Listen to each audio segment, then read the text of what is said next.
Recently, I played this psychological horror game that's also a visual novel, and it blew my mind.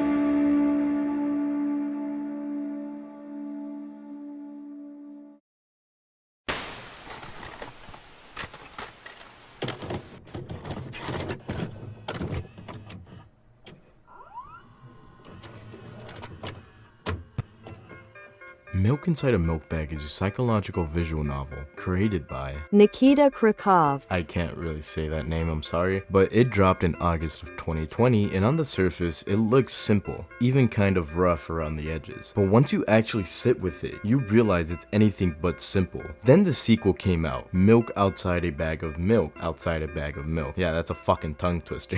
Which came out a year later in December 2021, expanding everything the first game built. And honestly, these two games together are something different. They don't just tell a story, they pull you into somebody else's mind, and not in a comfortable way. This game is a genuine mind bender. The narrative, the art direction, the sound design, the music, every piece feels like there's a reason for it. Nothing is just there. You're always trying to connect details, filling gaps, figure out what's the real and what's the character's perception. And that's where it hits hardest. You're not just watching a character struggle with their own brain, you're inside of it, talking to it, trying to help, guide, or understand it. And the game never tells you if what you are doing is right. It's unsettling, it's messy, it's uncomfortable, and that's the point. It's the kind of experience where the more you think about it after you finish, the more it sticks with you. I'm telling you, once you play it, you're going to sit there for a minute realizing what you just went through. And then you start replaying moments in your head and realizing how much was being communicated without ever being spelled out. It's short, but it stays with you. And that's the scary part. And where the whole narrative really starts to take shape is the characters. There are only really 5, well 7 if you count the cashier and the customer, but those guys don't really involve the plot too much. They're just there because of the mind of the main character. But the first character we're gonna talk about is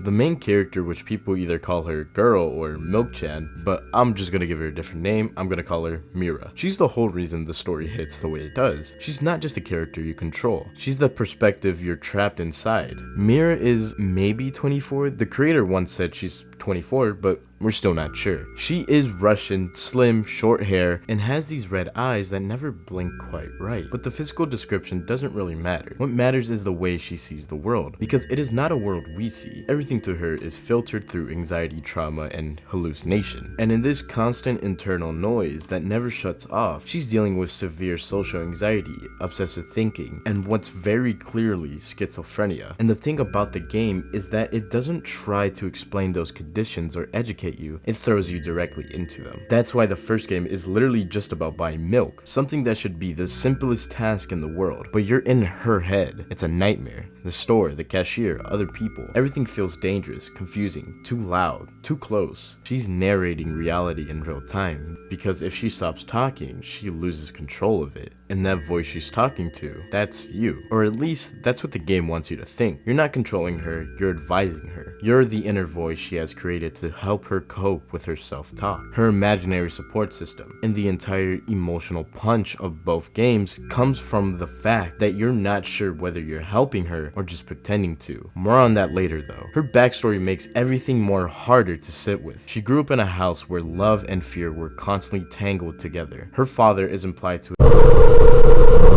and the memory of that moment is something she keeps circling, but can't fully hold. Her mother may be trying to help her, or may be hurting her, and the game refuses to tell you which version is real. To the girl, her mother is a monster. To us, she might be a desperate parent trying to stop her child from going into anaphylaxis. And we never get the truth. There's no objective truth here. There's only her perception, and we're locked inside of it. The sequel leans even harder into that. It's not about buying milk anymore, it's just trying to go to sleep. Something so normal, so everyday, yet her mind turns it into this maze of intrusive thoughts, fear, spiraling memory, emotional exhaustion. And once again, You're the voice in her head trying to help her hold herself together long enough just to rest. The reason why people remember this character for so long is because she isn't written like a fictional character. She's written like someone who is genuinely struggling, someone who is lonely in a way that feels too real, too familiar, especially for people who have experienced anxiety, trauma, or distance themselves. She doesn't ask you to fix her, she just asks you to stay with her while she tries, and in a weird way, painful way, you care about her, even when you don't know if you're making anything better.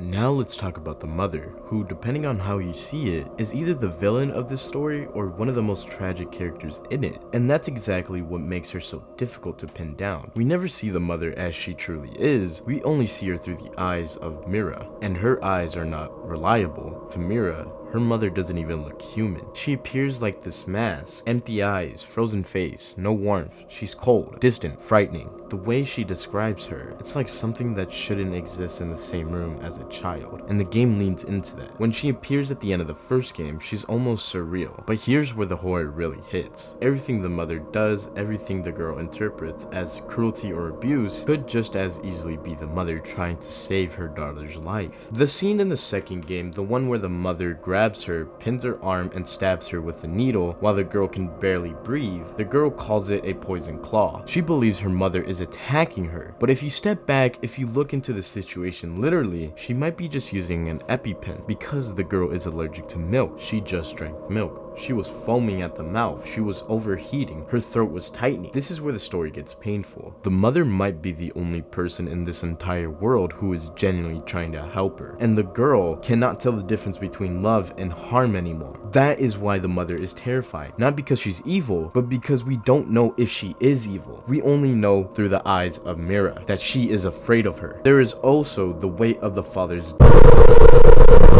hanging over the both of them. The girl is traumatized by it all. The mother is grieving it, and whatever was broken between all three of them, it left them in a house where everyone is hurting and nobody has the language to fix it. The mother becomes this tragic mirror. She is exhausted, she is grieving, she is trying to control a situation she does not understand. She is a parent in survival mode, and from the perspective of Mira, survival mode looks like violence. This is what makes the mother such a powerful part of the story. She represents that uncomfortable truth that sometimes the people who care about us the most still become the people we fear. And when mental illness is involved, perception becomes reality, and love doesn't look like love anymore. There is no clear answer. There is no scene where the game pulls back and says, here's what really happened. Because in the girl's world, what she feels is what is real, and that is the tragedy that this story keeps circling around.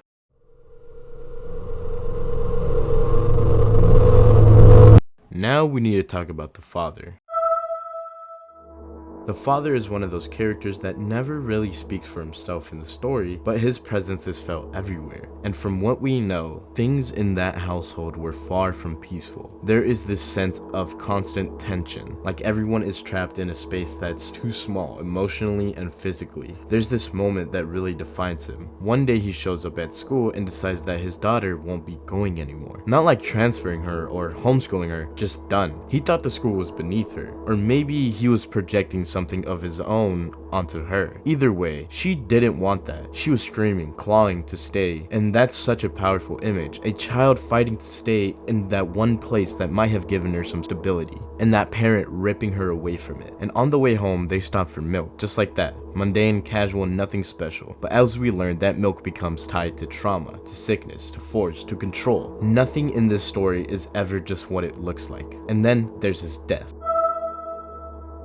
He was gone by the time we were really in the story. He threw himself out the window, and the game doesn't sensationalize that. It just leaves us with the echo of it. The girl saw it, the mother lived with it, and that kind of event doesn't just end when the body hits the ground. It stays, it infects the house. It infects the way people talk, the way they don't talk, the way memories twist and repeat themselves like broken film reels. What's important is that the game never tells us clearly if he was cruel or just desperate or just completely lost in his own mind. And that's kind of the point. Trauma doesn't give you a clean story, it gives you fragments, conflicting memories, a version of someone that constantly changes depending on how you feel when you think of them. Some people interpret the father as forcing the girl to drink milk as some kind of therapy, like trying to cure her allergy. Others think he was was just controlling or careless, or don't believe her pain was real. We don't know. And the uncertainty is what makes it hurt more, because sometimes the worst pain isn't from someone being a monster, it's from not knowing if they were trying to help you or trying to break you. No matter how we interpret him,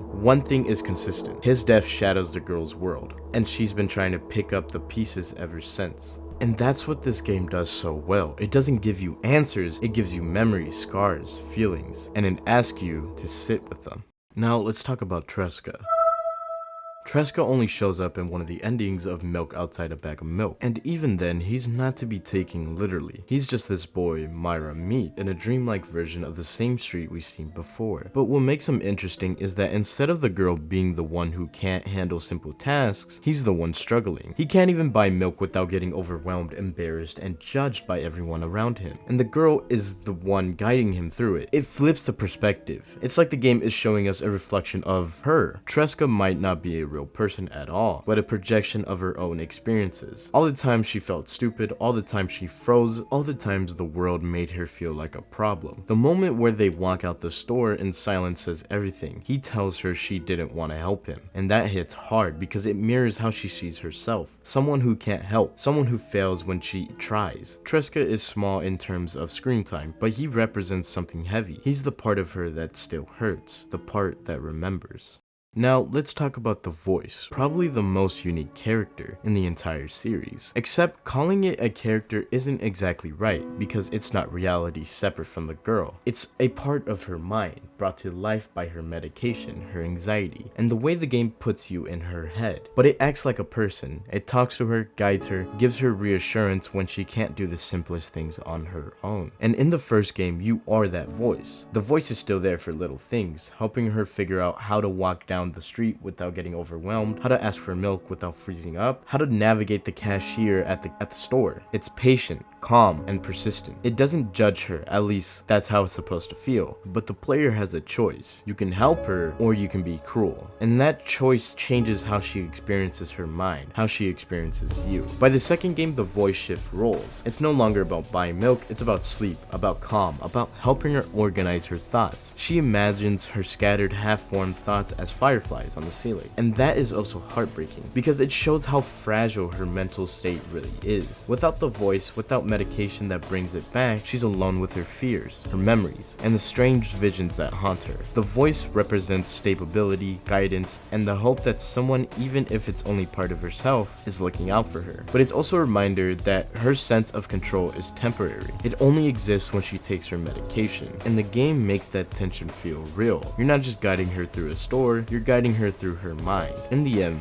the voice is the closest thing the girl has to safety. It's a small, fragile bridge between her and the world, between her trauma and the possibility of normalcy. And when it's gone, even for a moment, you can feel how alone she really is. Okay, now that we got the characters out of the way and most of the story, we can try to pinpoint what goes where. So we're gonna make a timeline of this story, how we got here. So it all starts off with early life. The girl's earliest years are mostly a mystery. We don't really know when or where she was born, and a lot of her memories seem lost or desperately erased. She grows up with her mother and father in a home that's emotionally unstable, which is a real place, by the way. It's this address. Don't try to do some dumb shit though, that's all I will say. Anyways, her relationship with her parents is complicated and filled with tension and subtle fear.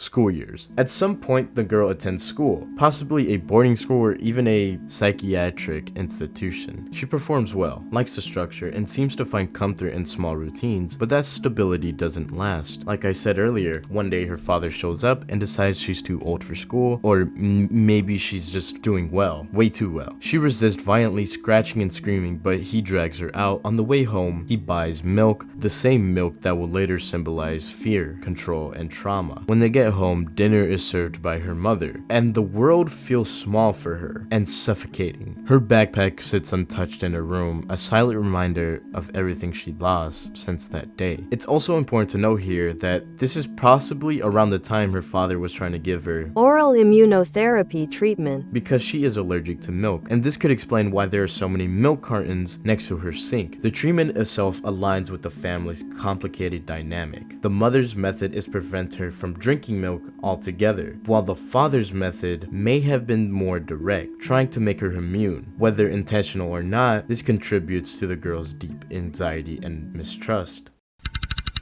The father's death. Not long after, the father dies by suicide. This event isn't sensationalized like I said earlier, and that silence, that absence, changes everything. The girl is left reeling, alone with her grief, while the mother assumes full responsibility of her care. This loss marks a turning point in her life, deepening her isolation and anxiety. The girl and the web. Afterward, the girl spends long hours on a laptop her parents gave her. She connects with hundreds of people online who share her interest in gaming, drawing, and modeling, but she sees them as simulations, unsure if they're real. And one friend crosses a line, harassing her online because she thinks the people she interacts with are like bots. She misinterprets the attacks as a part of some larger, incomprehensible pattern. The experience drives her further into withdrawal and abandons the laptop entirely.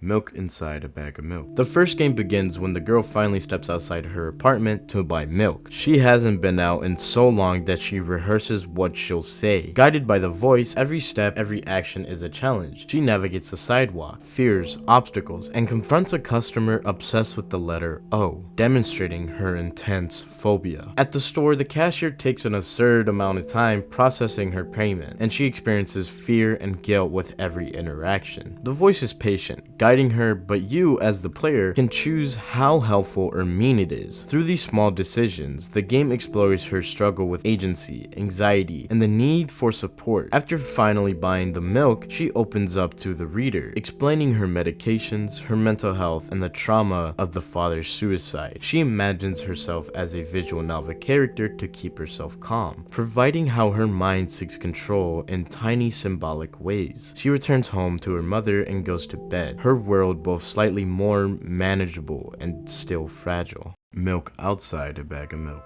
The second game picks up right after the first. The girl is in her room trying to prepare for sleep. She experiments with her medication, discarding some and inventing her own, and taking control of her body in ways her mother, authority, and past experiences have often denied her. The voice appears again, helping her organize her thoughts, which she visualizes as fireflies. She carefully collects them, attempting to see the brighter picture of her mind, only to feel frustrated and overwhelmed when it doesn't come together perfectly. By the end, the girl finally dreams for the first time in a long while. The emotion is overwhelming, relief, sorrow, and a quiet awe. She experiences a sense of release, a glimpse of freedom, even if temporary, from her rigged, traumatic routines. Okay, so now that we've gone through the characters and the timeline, let's take a step back, because you're probably wondering, what does this game mean? Because on the surface, it's just about a girl buying milk, right? But then you dig deeper. It's not about milk at all. It's about her mind, her trauma, and how she sees the world. The girl struggles, leaving her apartment, talking to strangers, even going to bed. They're all metaphors for anxiety, depression, and the overwhelming weight of mental illness. The smallest actions, the things we take for granted, feel impossible to her. And by making us, the player, guide her, the game forces us to experience that weight firsthand. Then there's her family, her father's suicide, her mother's strict control. All of it shows how trauma and misunderstanding in a family can shape someone's mind for years. The line between care and harm is blurred, and the game never gives answers easily. And her imagination, turning herself into a visual novel character or a point-and-click adventure. That is not just a quirky mechanic, it's a coping strategy. She's creating structure in a world that feels chaotic and hostile. The fireflies she tries to organize in the second game, they're her thoughts, her memories, her traumas, all scattered around her mind. Trying to arrange them, to make sense of them, is her way of finding clarity and control, even if it's for a moment. The voice which we control is part of that too. It's support, guidance, sometimes patience, sometimes it's the only thing keeping her moving forward. It's a reminder that help matters, that connection matters, and that recovery isn't just about getting better, it's about small victories and fragile moments of agency. So what's the point of this game? It's empathy, it's understanding the courage it takes to just exist when the world feels impossible. It's about seeing mental illnesses not as a puzzle to solve, but as a lived experience. Every time she buys milk, every time she arranges her fireflies, every time she falls asleep, those victories are monumental. And that's what this game is really trying to show us. And that's milk inside a bag of milk inside a bag of milk. Yeah, that's a fucking tongue twister. On the surface, it's just about buying milk, but really, it's about struggle, trauma, and the courage to keep going. Every small step she takes, from leaving her apartment to finally falling asleep, shows how even the tiniest victories can feel monumental when life is overwhelming. This game isn't about winning or losing, it's about empathy, understanding, and stepping into somebody else's mind, which is messy, fragile, and human. And in that, we see the quiet heroism in simply moving forward one step at a time.